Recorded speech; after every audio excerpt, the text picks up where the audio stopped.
Good morning, everyone. Thanks for joining us, audience. I'm Martin Gagel. I'm with Market Radius Research. You can see my work at Radius Research on YouTube, where I do lots of CEO interviews. Please check that out. Thanks the six gentlemen for arranging this.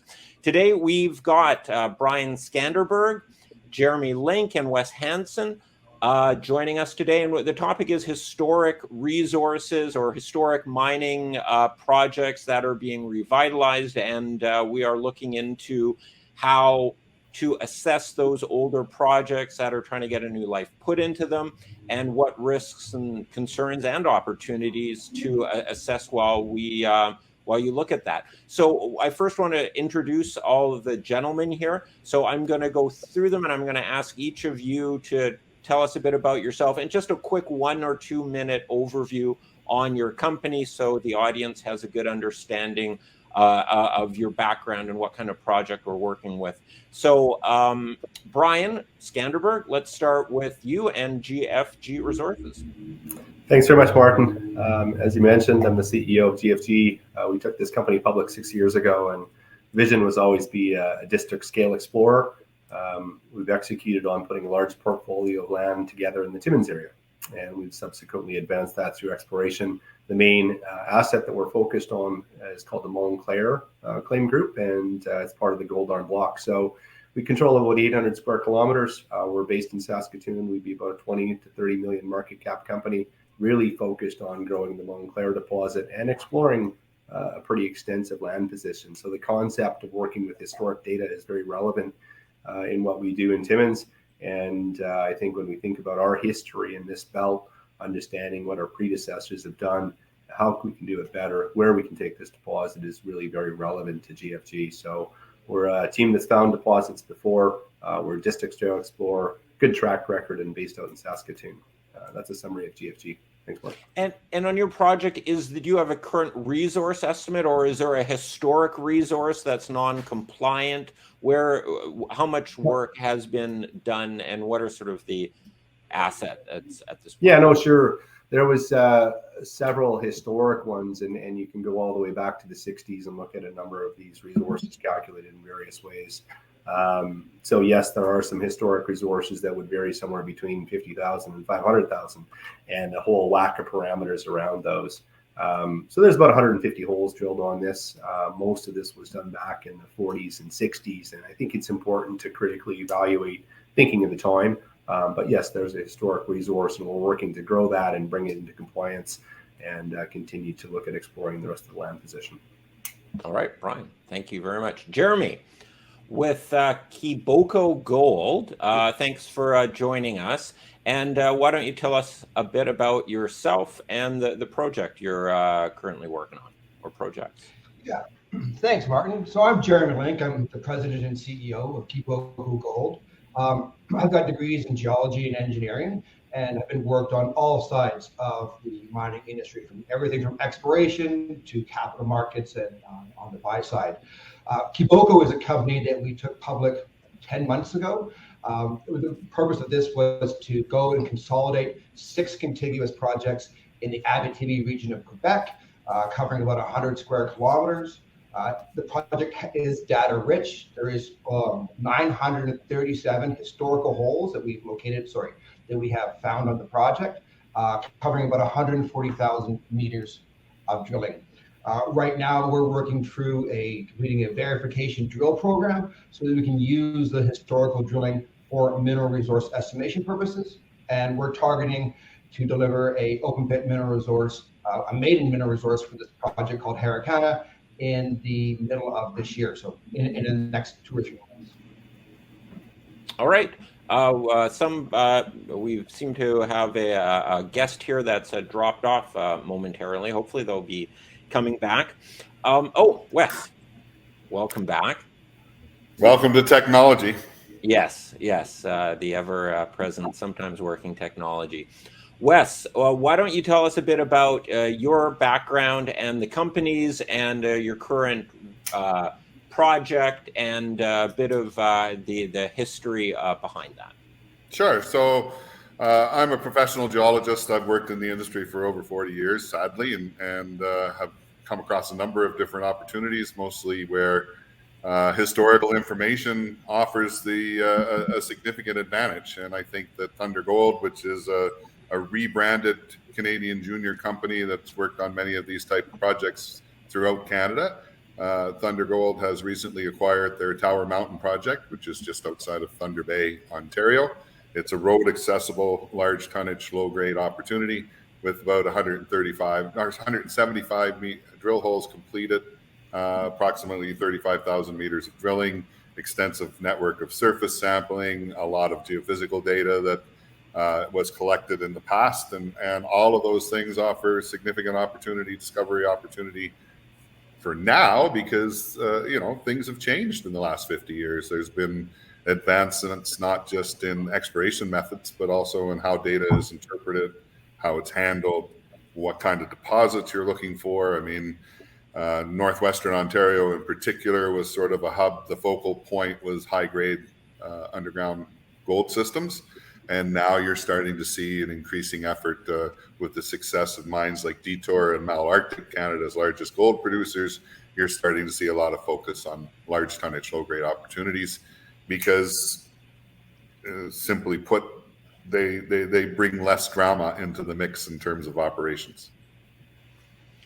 When I meet with a company and they have an old resource, an old exploration project that they're kind of bringing back to life, I presume a lot of other investors look at it in this way, go, oh, if this is so great, why did it get dropped? And life is messy and complicated, and so are companies and so forth. So there are a lot of good reasons for it.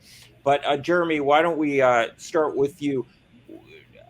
What are the key things that investors should be looking for when they're hearing about a historic project to say, you know what, was it actually just sort of failed on good faith, like ran out of money or someone died or something? Or was it just stopped because it wasn't any good and people went on a different direction and that? So what are your views on what investors should be looking for? Yeah, I think it's really important that for investors to look at why the work had stopped previously. Often we find that companies simply ran out of money during difficult market conditions, or the underlying commodity became out of favor. On the technical side, if there's been some issues there, what investors need to assess is, does this new management team, and really it comes down to the management team and their expertise, do they have a different interpretation of the project? Are they going to use different technologies? For our project, for example, we're not using a standard 50-gram fire assay. We're doing half kilogram photon assay, so a much larger, more representative sample. So does the management team have a new approach to this project? Is a really key consideration for deciding whether or not you're going to invest in these companies. And does the new technologies, things have evolved in the last years and decades, does the new technology really provide a much better insight into being able to assess a new project rather than relying on the old data or the reinterpretation of the old data? I think for us, it's not so much the new technique. Using our project as an example, it's the sample size that makes the difference. We can take this sample, 500 grams or a kilo, we can send that for screen fire assay because we're working in a coarse gold deposit, or a leach well. We're just using photon assay because it doesn't destroy the sample, it's readily available, and it's a really good technique for coarse gold projects, which is what we think we have here. And prior operators have not used what we think are the ideal techniques for evaluating a project. So the technology does make a difference. It affects costs and how you do things. But I think more importantly, you got to still look at the project from its fundamentals. All right.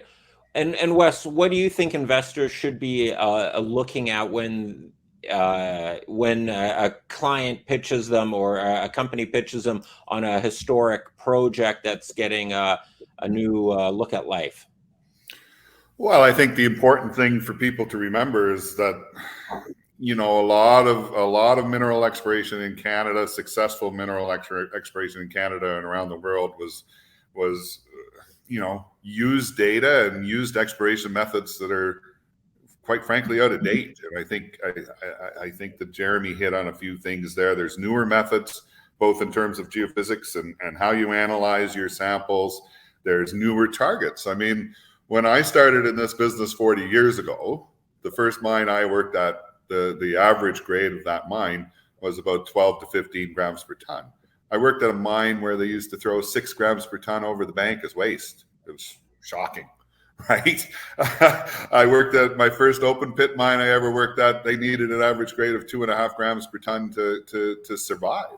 And now you're seeing, you know, with advancements in mining equipment and efficiencies of truck and shovel fleets and so on and so forth, you're seeing these large operating open pit mines that are quite successful at grades that are sub 1 gram.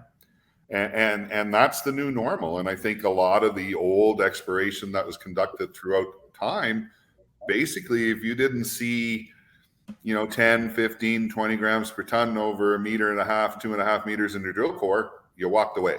You said, nothing to see here, folks.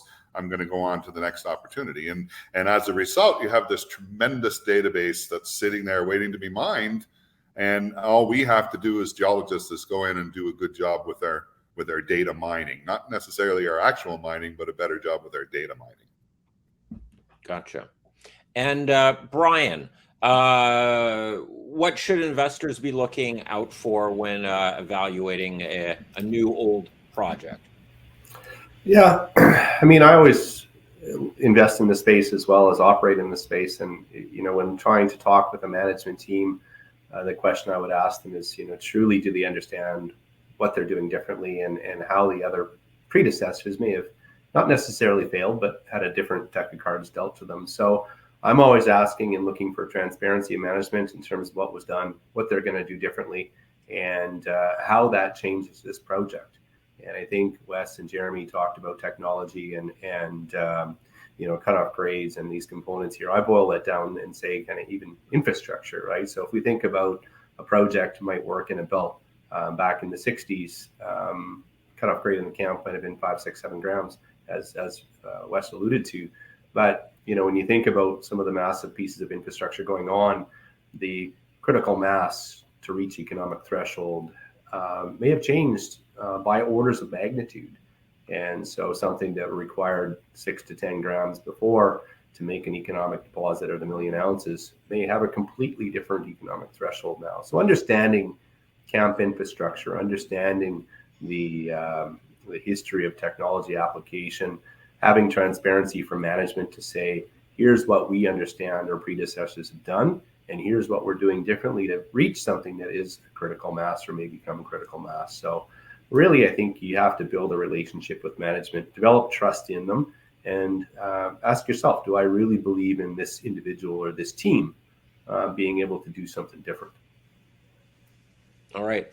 And Wes, starting this question off with you, are there specific red flags for these historic mining projects that it kind of covers what before, but things to really look out for, the negatives as to maybe their community or indigenous issues surrounding it, maybe water issues or any kind of particular or just, I don't know, bad data that they had back there? Any sort of particular red flags to really hone in on? Yes, it's a simple answer. I mean, like, there's 5 primary risks that I look at for any project, and those are technical, environmental, social, governance, and financial. We all share those risks, but some have greater risk profiles than others. I mean, as a junior, you're always challenged in raising capital. The technical risk I always find is very low because, you know, fire assays or any analytical method really from the past is as accurate today as it is right now. I mean, there's different analytical methods that are out there, as Jeremy alluded to, which intrigued me immensely. But you know, the old data is usually collected very well. And in fact, I would argue that old geologists are far superior to current geologists in their descriptive text and the way that they log core and described the deposit and did the interpretation. And man, if they had sections and plans and long sections, so much the better. It just makes a better story, and you can see the deposit in 3 dimensions. Environmental risks, social risks, those things are shared between all the companies. And, you know, the preference would be to move to an area that offers a lower environmental and social risk profile, because that makes your exploration easier and it makes the end product more saleable to a major company that may be seeking to develop your asset. So I think you got to focus on 5 key areas, and the companies that offer a lower risk profile in those areas are better off than the companies that say require a major road network to be developed to access the property, or camps or airstrips, or, you know, they've got to relocate a river. You know, those are challenges, and we have enough challenges. All right. And Jeremy? Yeah, I kind of agree with some of the things that Wes had to say, but not all of them. Like, I look at I think the big thing with historical work is you got to ask, what is the new operator going to do with it? How much are they going to rely upon it? You know, prior to 43101, it's really hard to find descriptions of QA/QC, if any QA/QC was done. And, you know, things do go wrong at the lab. And so you've got to, you know, moving forward, you want to rely on this data, and what are you going to use it for? And so one thing that we see looking at other projects is that people have relied upon historical data for their mineral resource estimate, but then they have, rather than keeping it, like, our view is everything that's historical should only be used for inferred resources, unless you've got, you know, the collars are still there, you've got all the .QA/QC, the assay certs, et cetera, et cetera. But we see a lot of companies taking those, you know, their block model, which is based upon a lot predominantly historical data, and getting, you know, measured or indicated and measured out of it, which I don't really understand how they're able to do that when they don't have the core, they don't know where the collars were, they don't have the assay certificates. So that's a problematic thing when for red flags looking at these types of projects. You know, another thing is, you know, how seriously do you take the geology? Like, we look at our project, for example, and, you know, drilling in the same area, someone describes it as a diorite, someone else describes it as a granodiorite. It gets all over the place. And so you really got to be, you know, careful using historical data. And we use it for just as a guide for our projects to tell us, you know, where we think the areas that are most prospective, and then, you know, build on that with our own data. How do you and I'm looking at historic projects that one could, I guess in my brain, put them into 2 types of groups. You could have just old exploration projects that were never developed, and then you've got old producing or almost producing mines that maybe they ran out of ore or prices dropped, but there had been production in the past. Old adits and mines could actually create some instabilities in mining and so forth, create some problems, and maybe get more data. Could you discuss the differences between looking at just a historic exploration project versus a historic past producer? And Jeremy, why don't you start off with that? Yeah, so our team has worked on both of those things, both those types of projects. With a past producer, the big advantage is that you've actually got operating data. You may have like an underground mine that you can go into and actually see the rocks, see the mineralization. Whereas with exploration projects, you've got drill core that, if you're lucky, is HQ. But if it's historic, it's probably AQ, maybe BQ, or occasionally even X-ray. So basically the diameter of your pen. So when you go to look at these projects, you know, there's a big difference.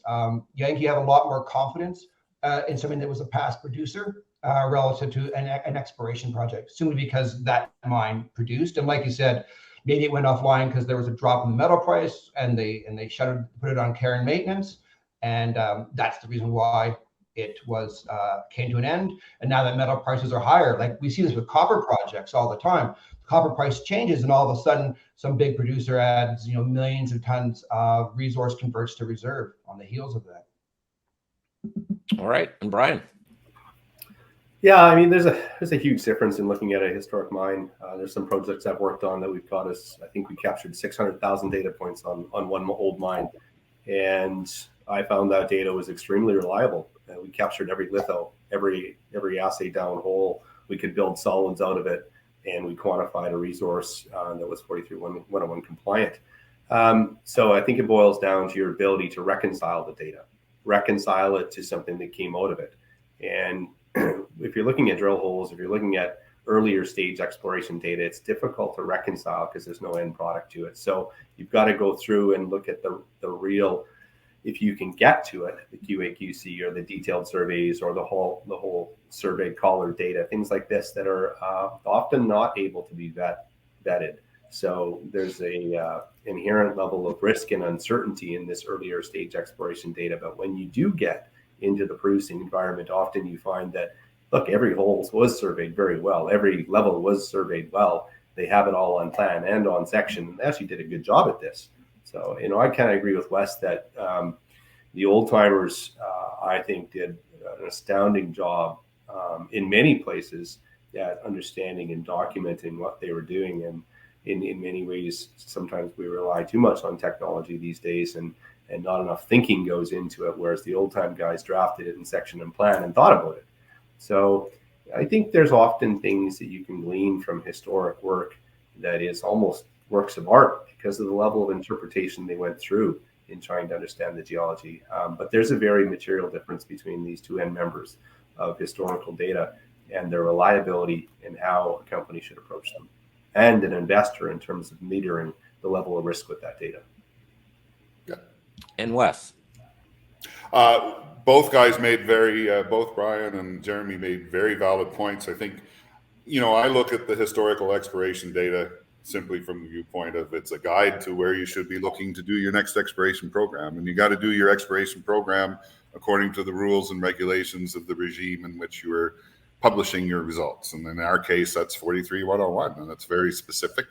I think anybody that's not, you don't see it as much as you used to, where people are not using 43101 as a means to describe their project, but there's still people out there that, they're not doing blanks and standards. There's no QA/QC management. There's no what I find relative now to the past is geologists seem to have lost the ability to interpret their data.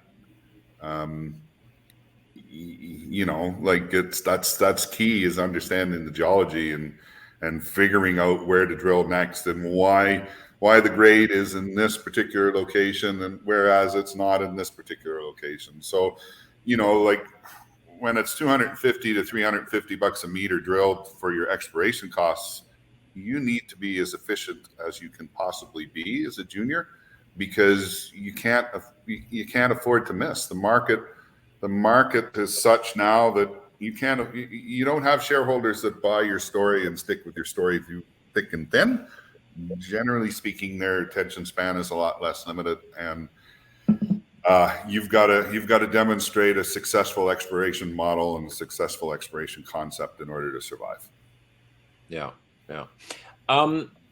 I guess when you're looking at a new old project and there's a lot of data there, and maybe they had models and concepts on how the structure was, it must be a bit of a challenge to sort of take what they have and interpret it, but then also be able to come at it from a new perspective to sort of take the data blind. And it's like, if no one had told me what kind of a project this was, I just take this data and look at it with fresh eyes to see maybe there's a new angle on it or a new perspective.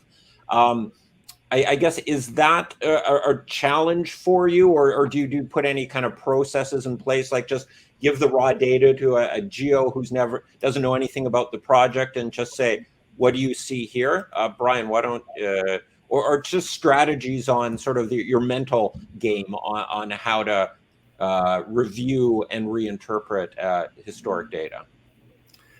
Yeah, I mean, I often start with timing and vintage of the data. And so if I look at our project specifically, there's a vintage from the 30s and 40s. and there's a vintage from the 60s, and there's a vintage from the 80s and from the 2000s. So if you look at the history of each of those and what people were thinking in each of those and read their reports, you can definitely glean very useful information about how to take the project forward. And there's examples where I'm like, look, I think this suite of data was actually fully drilled in the wrong direction for a particular time frame. I think they were looking at solely vein-hosted mineralization, so model evolution. So there's definitely understanding the vintage of data and the model at the time, and then saying, what do we think differently? And, how has the camp model evolved? How has the camp infrastructure evolved to create an opportunity where in 1970 the opportunity wasn't there, or maybe it was there for X number of reasons. So to me, really need to start with the vintage of the data. Try to put yourself in the mindset of the individuals there. Look, if this guy drilled this in 1930 in Timmins, he was the first guy in this camp. It was discovered in 35. What was he thinking then? What did he have at hand? Right. And if there's 50 holes drilled that time, what was he trying to achieve? So I think you really have to look at these pieces of data and understand sometimes people didn't always document what they think very well, and you end up with a quick log and you're not sure what to make of it, and half the time, or sometimes it's missing assays even, and it's difficult to glean things. So those would be my general comments in looking at some of this historic data. It was really focusing on timing and models at the time and what's different. And Jeremy. Yeah, so our process at Kiboko, and we looked at a number of different projects over the years, is that I'm the prospector. I have the first look. Does this meet some of our general criteria that we have? And our team is coarse gold experts, and that's kind of what we look to focus on. And then once I've had a review, I turn it over to our resource estimator, our VP Technical Services, Ira Jones, and he has a look at it. And if he likes it, we send it off to our VP Geology, Dr. Olivier Feminius, who's amongst many other skills, he's a strong structural geologist. And I find that there's, with other exploration companies, there's not a lot of good structural geologists out there anymore, it seems like. And if you don't understand your structural geology, you probably don't understand your mineralization. And so what these guys then do, Ira and Olivier, is they take all of the data, they plot it up. They don't go through the historical reports to understand the interpretation. They work from first principles up to see what they see there. They don't allow the work or the interpretations of prior explorers to really pollute their thinking. We're really keen to look at all the data, even if we think it's questionable, because it just adds to the entire picture. And another thing we do differently, and this ties into comments that both Wes and Brian made, is that 30, 50 years ago, people were looking for underground mines. We see that particularly in Ontario and Quebec. There's a bias for high-grade underground projects. And then people start looking for larger, only in the last, 10, 15 years, and people started looking for open pit projects. So that's something else that we do here, is evaluating these things, is look at it from a different perspective. What did somebody else and not look at? And now those things all come together to help you decide how you should move forward with the project, if at all. All right. And Wes? Yeah, I mean, I really don't have much more to add than what Brian and Jeremy have already highlighted. I mean, it's happy hunting grounds. There's lots of opportunities out there. I think the process of reviewing historical data is, there's certain triggers that I look for.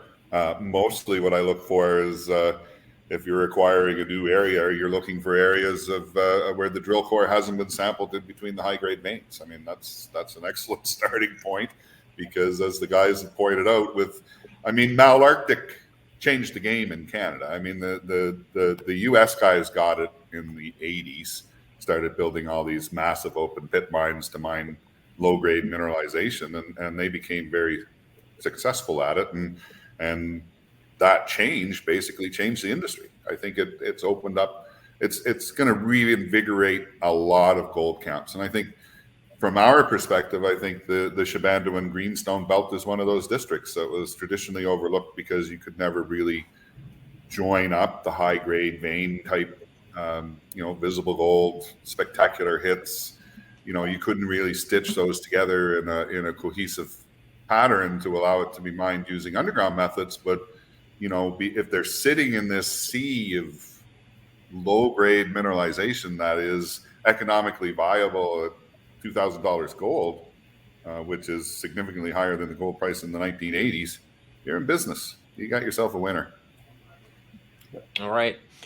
I could imagine that when you're looking at a historic project, your due diligence could be very diverse, where you're trying to find the old timers and interview them and someone's cousin, maybe they've got old documents and so forth. Could you, I don't know, tell us some of the, like that's real Sherlock Holmes stuff you've got to be doing on some of this. Can you tell us some good stories, or just some of all the things or different angles, old government archives or someone's shoebox, or anything that you kind of have to do that's not in the typical geologist textbook in terms of your due diligence? And Wes, I don't know, you've been doing this a few years. Any good stories on that?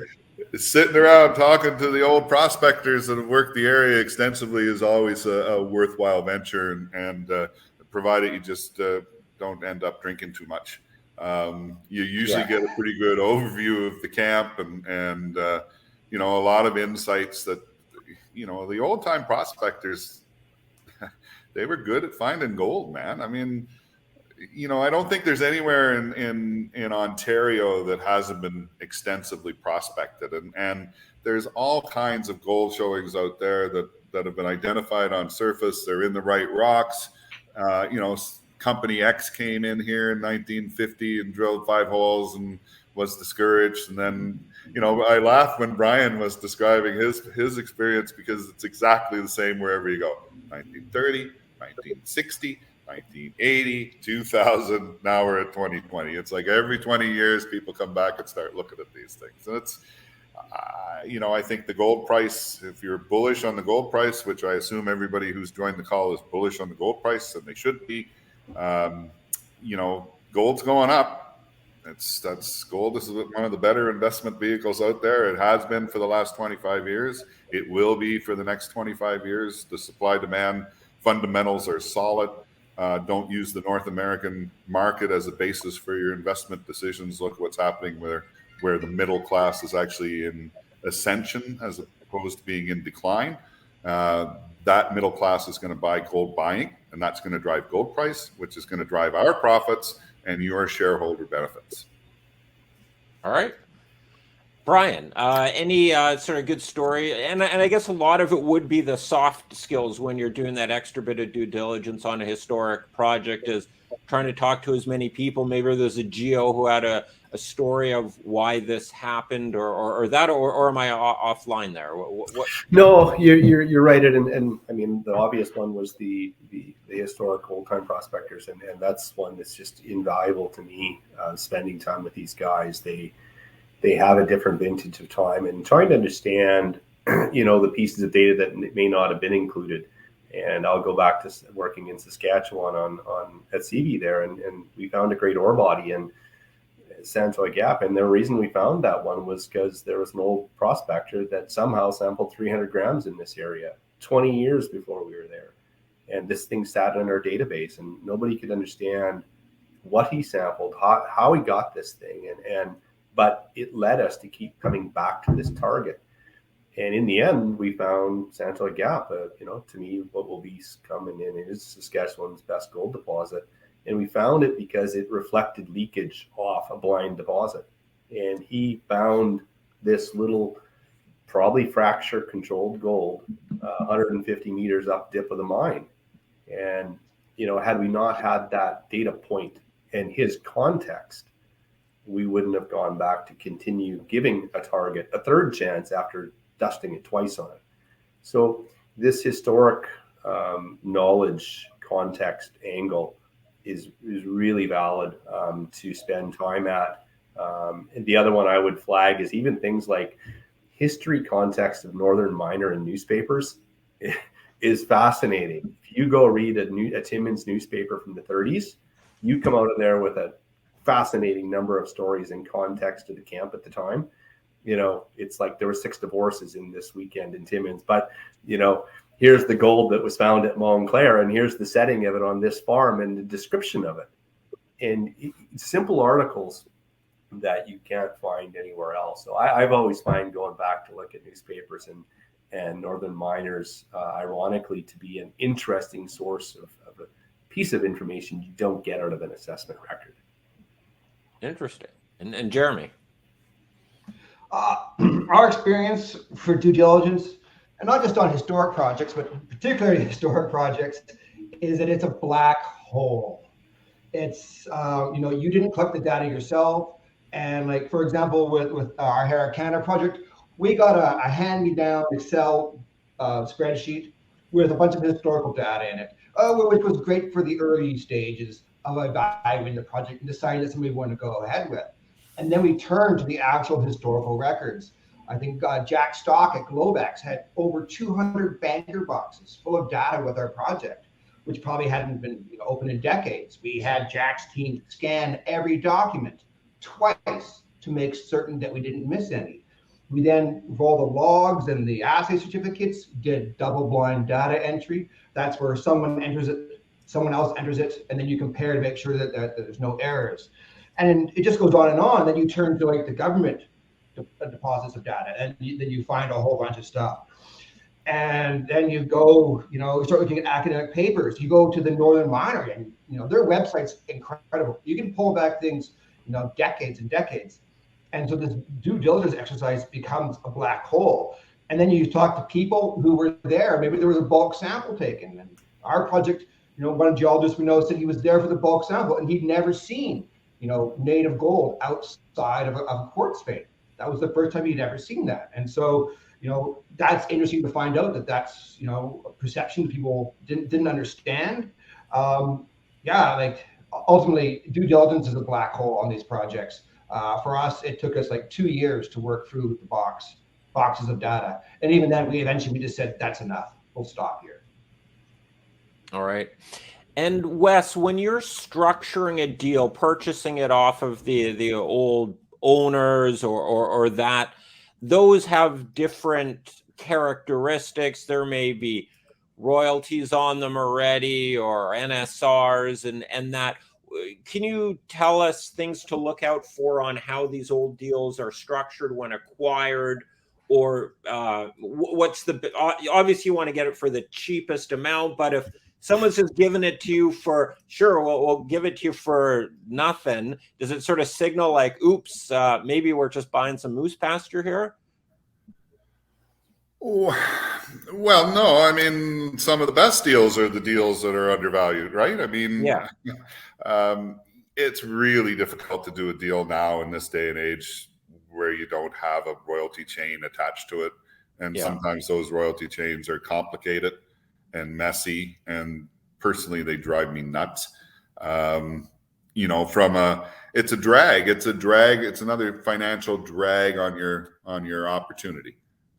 Those royalty payments, those residual royalty payments that are carried, 20, 30, 40 years back from operator to operator to operator. And, it's a cost of doing business. I think you just got to try to isolate the best projects you can in the best districts that you can in areas with demonstrated gold or copper or zinc or whatever mineral you happen to be looking for.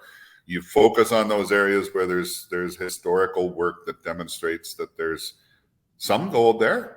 And now it's your job to go in and quantify how much gold it is. And then you go in and look for deals and acquisition targets where, the vendors are reasonable. And we were quite lucky with Tower Mountain. Some of the vendors that we've worked with have been very reasonable, and they're participants in the upside in terms of becoming shareholders of the company. And we value that investment that they've made into the company, and we want to return that investment to them by being successful with our exploration program. So,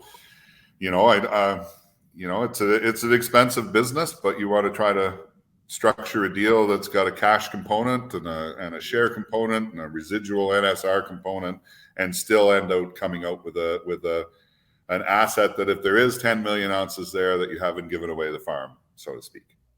Yeah. And Brian, any experiences on you in negotiating these deals or structures to look out for?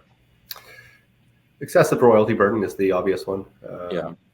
Complexity of land tenure is another one. If you have underlying agreements, partial interests, back-in rights, unreasonable payments down the line tied to per ounce, and if you look at a lot of the assets that have really struggled, and let's just take Holt Holloway for an example in Timmins. This thing carries 10% royalty burden, and that's a vestige back to previous exploration cycle deal done in the 80s, and inherently, that royalty is siphoned off probably 90% of the free cash flow of the asset, to the point where it's sterilized. So excessive royalty burden would be one that I really flag and certainly stay clear of. To me, sub 2% buy downs, things that are palpable, are reasonable ones that I think in the industry can accept, although I'll agree with Wes, I don't particularly like them either. In terms of the red flags in social and community relations is always a big one. So we recently did a pretty deep dive on an asset that was available. The data looks fabulous. Looks like you could walk up there and drill a nice gold system. But when you dig into the social side, this thing hasn't moved in 4 years, and it hasn't moved in 4 years for a particular social reason, and it's unlikely to move on a go-forward basis. So this social license to operate piece, really got to understand potential red flags in that. If you're going into a jurisdiction that does not have infrastructure, that does not have demonstrated mining history, these pieces can become very relevant. So those would be two of the big red flags that I focus on off the start. All right. And Jeremy?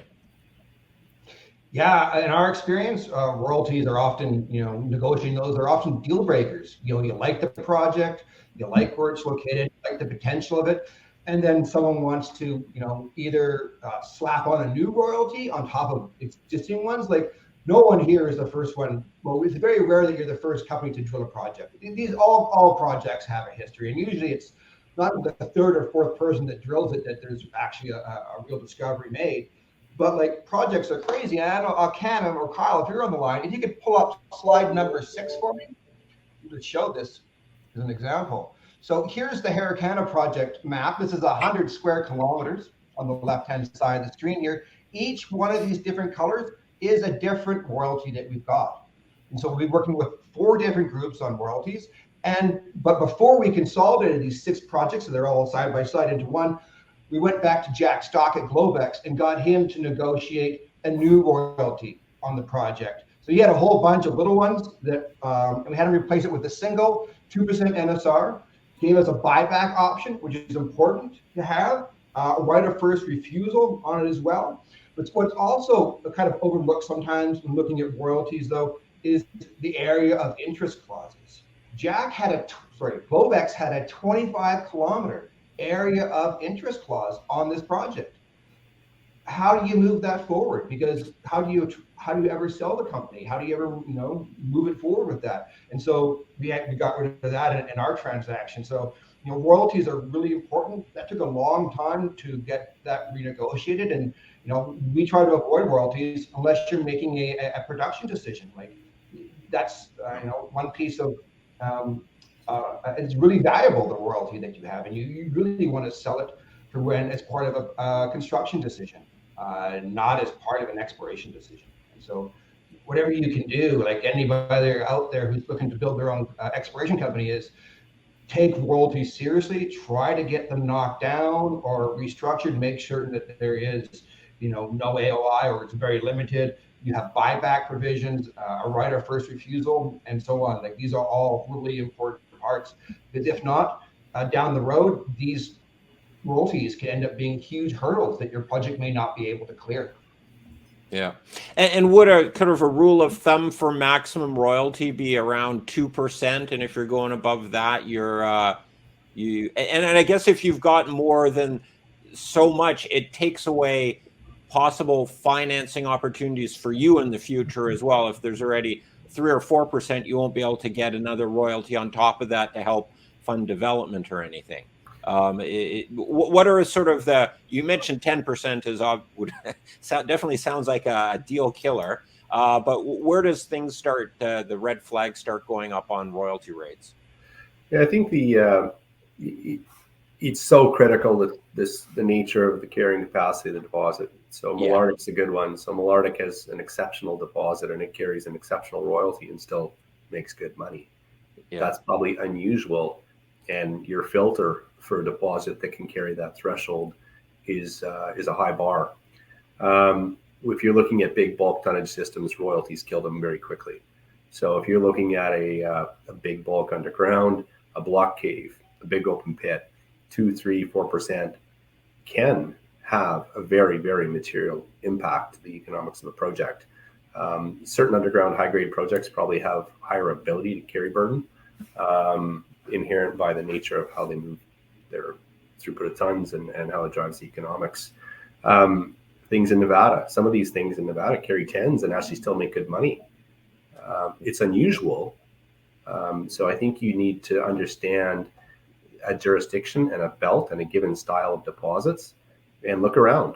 If there's an operating mine that's carrying this burden and doing pretty well, it probably gives you a benchmark and you can find the technical parameters that are allowing the deposit to do that. But if you're working in a camp where people are working at 2s and 3s and it's a given style of mineralization, that's probably a pretty good benchmark for where you want to head. And if you're not in that game, you're probably putting an unreasonable burden on it, and inherently just adding risk to a project. Yeah. No. Anyone else to add to that? No, not really. I mean, Brian pretty much nailed it on the head. It's look at the neighbors. If they're surviving at a certain royalty rate and a certain grade of mineralization, then that's your benchmark to work towards. Yeah. I'm curious, what is economics, right? And I think the royalty companies and the streamers will tell you what your project can likely bear, because the royalty holder wants your project to go ahead, right? They want to see a mine developed so that royalty actually becomes worth something. There are thousands and thousands of royalties out there, but how many of them actually pay the holder? Yeah, but that meant. The royalty companies are a different beast than the vendors of the original claims, and that's where the issue comes in. I think the royalty streamers understand that the goal is to make money for everybody involved, whereas often cases some of these legacy royalties just kill you, right? Yeah, absolutely. That's why buyout provisions are so important. A cap on them are important, and that right of first refusal as well. Those are really key parts when you go to negotiate these transactions. All right. When you're presenting to investors historic projects, do you find investors more interested in historic ones, or are they like greenfield projects, or it just really depends on the setup of it, or what's your general perception on how investors react to old news stories? I think there's nothing more exciting than a new discovery in a new district where there's no historical mining that's been carried out. I mean, that's like, the unicorn deposit, so to speak. And, that's an exciting time. But my own preference is I tend to look where it's pretty hard to argue with success. I mean, Timmins, Abitibi, the greenstone belts of Ontario, Quebec, that's pretty happy hunting ground. Nevada, the Basin and Range deposits down there. I mean, there's all kinds of historical data that you can pull, and I think you're beholden to pull together a story that describes the opportunity to investors that gets them excited. That's our job as CEOs and technical people, is simplify the presentation so that the average investor can understand the opportunity, and that's what we have to try to do, and that's a challenge across the board, I think. Yeah. Any other thoughts on that? Yeah, go ahead, Brian. No, I think Wes is sorry, but I'll leave it at that. Yeah, yeah. Yeah, All right, I'd say that investors, that if the project's been around for a while, people go like, oh, it's a new gold, but it's another gold cycle. This project's come back to life, and what you need to do to offset that view is highlight your team, their qualifications, their history, what makes them different from the past operators, and also having it, often a dramatically different view and approach to how you're going to assess the project. Otherwise, times a lot of projects just get called, retreads, yeah. and which I don't think any of our projects for this group are retreads. Everyone's got, a new plan of attack and a view of looking at their projects. So if the new operators or the new owners of a project are just saying, hey, we're doing the same plan essentially that the old guys did, we just have better metal pricing here, that's probably a bit of a red flag that it's maybe just a retread and not a real creation of value. It depends, right? On our project, there was a bulk sample, like 16,000 tons taken out at a grade of 1.2 grams per ton at surface. In 1988, no one cared about 1.2 grams per ton. Like Wes, you were saying, what, 2.5 grams per ton was the cutoff. And now, in mines, it's 0.3. In Nevada, you get down to like 0.15, right? Or somewhere between 0.3 and 0.5 are now cutoff grades. So now that material is 2 or 3 times cutoff. So that makes a big difference. Like metal price, it's not just one thing that's a red flag. I think you need to have several flags out there to make you want to be very skeptical of the project. But one alone, the fact that metal prices change and now this is economic, that will get my attention. As I'm an investor too, will get my attention every single time. Yeah. I think what you can always say is that the best deposits that we all seek to find will be competitive, agnostic of metal price, and they'll be even more competitive at a lower price. So what I look for is, if we're trying to find in this unicorn, I call them company building assets, you want assets that are competitive through a cycle. And, you're putting on a different landscape from a producer point of view, but having something that is dependent on $1,800 gold, it's going to make you not a lot of money. B, if it is making you money, it's probably going to cost you a whole bunch of capital. And you are very risk sensitive on the metal price side. So trying to think about it, I don't just think about it. I would not rely on metal price. I definitely would need to see how this asset and what the end resulting resource is, how it's going to compete in the landscape for capital. So I kind of think about it that way, as opposed to trying to say, oh, metal price is up, gold's up to over $2,000. We really need to, this deposit needs to be revisited solely because of that. I think the fundamentals of that deposit are probably still going to be pretty similar. Okay. Some audience questions quickly here. Do these historic mines shorten the time of exploration? Did the old data include other minerals that have now considered critical minerals, and maybe minerals that weren't considered valuable are valuable now? Yeah. That's an omnibus kind of question right there. It is, yeah. Yeah, I mean, you got to look through the data for clues to everything. I mean, sometimes people have where I'm only looking for gold. I don't care about copper, and there may be economic copper grades associated with the deposit, or you're not going to find lithium usually. I don't think there's a geological model that puts gold and lithium together, not to my knowledge. So, I think you just gotta go in, and at the end of the day, and we've talked about it repeatedly, you have to have a good team, and you have to have a good plan, and you have to do good science, and then you have to go beg. Yeah. And go to beg for the money to go out and prove your theories. Yeah. And that's the secret sauce right there, I think. One thing we look at is, in the project in Timmins, it would have been a relatively finite area, 3 patents, so maybe a couple miles. But our vision is to say, if we understand this whole corridor, and in the history of exploration across it, so this time frame question, I think when you think about time frame to make discovery, time frame to get to an economic deposit, you have to pair it with the land configuration side. And so for us, quickest point to discovery is finding and building this coherent regional land position, understanding the deposit, and then taking that model and applying it across a bigger land position with new technology. So it's pairing something that isn't that is thinking of the bigger picture and the bigger value unlock. So time to make discovery, if you're starting from something that is a relevant deposit that might have, maybe it's small, but maybe it's approaching critical mass and you need to grow it or you need to find another one. There's a very valid point to that.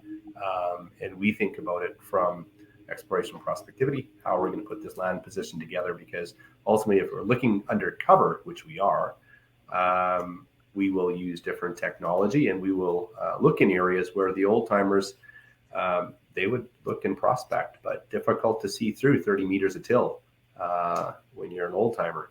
And, so that's the preserved opportunity we still look for.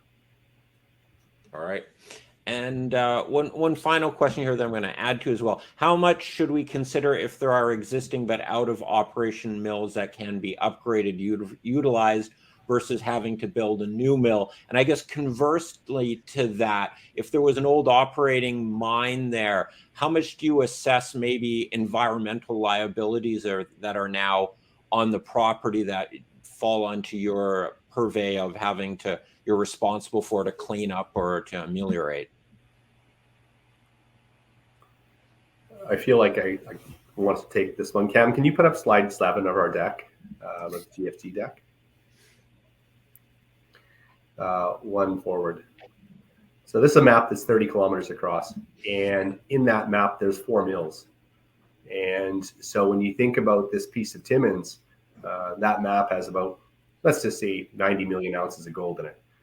And when you think about the underutilized piece of infrastructure to meet economic threshold, we can truck on a highway to any of 4 mills around us. You've got Black Fox, you've got Holt Holloway, you've got the Bell Creek Mill, and you've got Dome. So this piece of underutilized infrastructure in the camp is very, very critical to assessing what reaches critical economic mass and what your chances of making a discovery and that discovery being economic. It's one of the key reasons we went to Timmins was because of the underutilized infrastructure, the evolution of the infrastructure in the camp, and the preserved endowment being it's pretty thickly covered in till. That's just a bit around this piece of underutilized infrastructure. Montclair sits in the center of this map. Within a 25-kilometer radius, there's mills sitting idle, there's mills underutilized, or there's mills using milling low grade. And all of those are opportunities where somebody is or may be willing to acquire a deposit, and it makes more financial sense for them. That's just how it applies to GFC. Thanks, Cam. All right. And any comments on looking at environmental liabilities that may be lurking? Go ahead, Wes. There's none from our Well, go ahead, Wes. Go ahead, Jeremy. Oh no, there's none associated with our current project, but we worked on other ones that have, and usually it comes down to what was part of the mine closure plan, like who took liability for it. We had one project where the government assumed all the liability for it, and so it wasn't really a concern. Well, not a concern, but that does kind of like mitigate the risk for the company.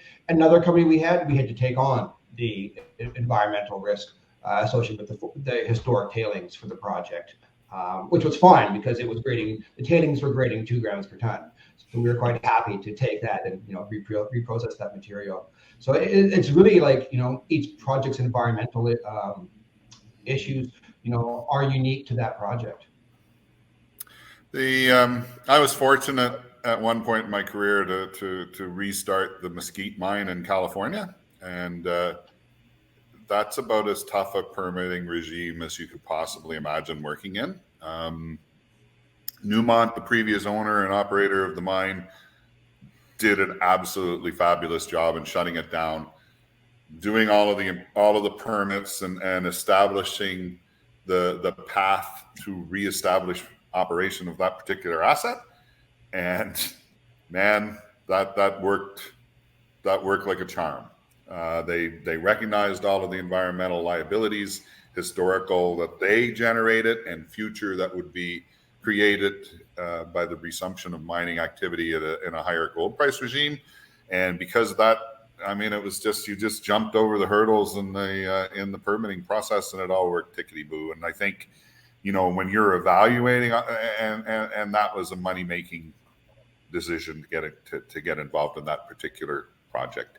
And I think when you're doing your due diligence and looking at some of these historical assets, kind of look at who shut it down. If it was shut down with foresight and planning, and shut down in such a way that would allow a quick and efficient restart of mining operations, that's a huge benefit. And I think the Timmins camp and other camps around Canada in particular, where there's underutilized infrastructure and tailings ponds and so on and so forth, those are opportunities.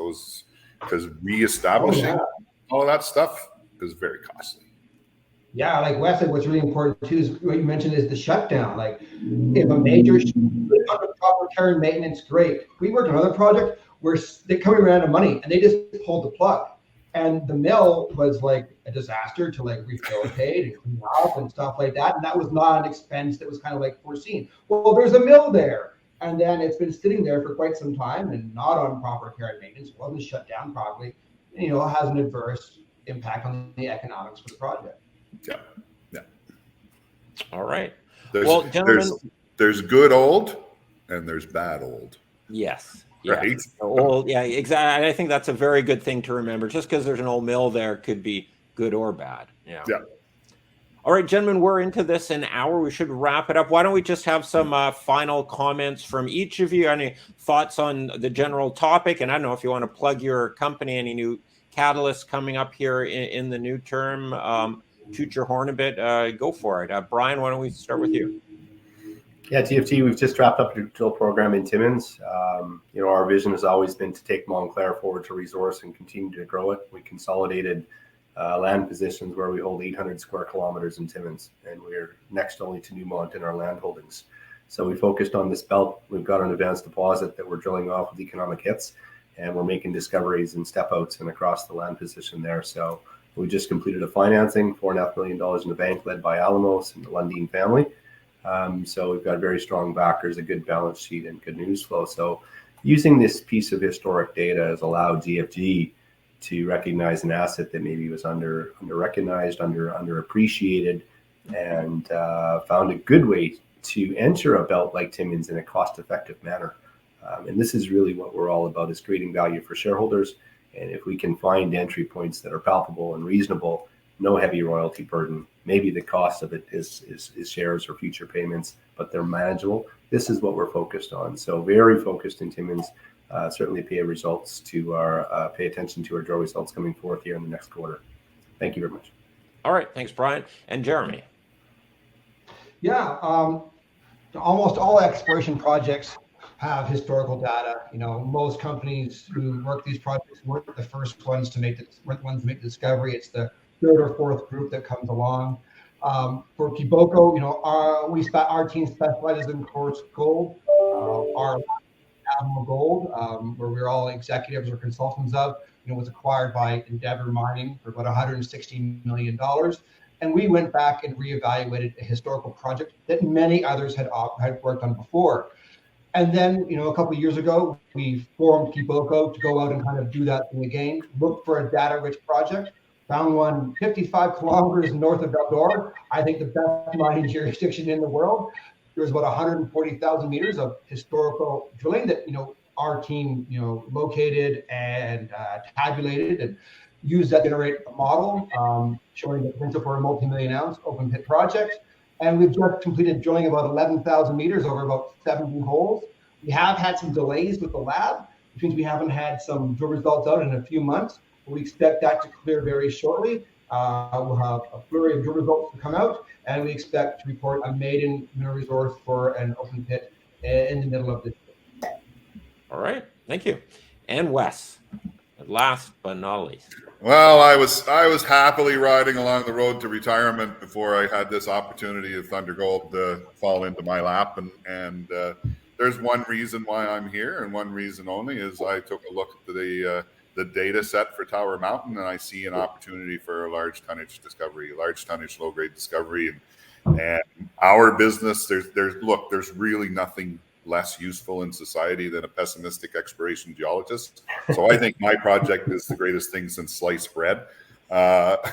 We plan on doing exploration and doing it in a fundamentally incorrect way, demonstrating the potential to the marketplace over time and advancing that project so that our stakeholders all benefit from it. And it's an exciting time, and I urge people, if you haven't heard of Thunder Gold or the Tower Mountain project, to investigate it a little bit. I think you'll see that there's lots of opportunities to grow the size of this deposit.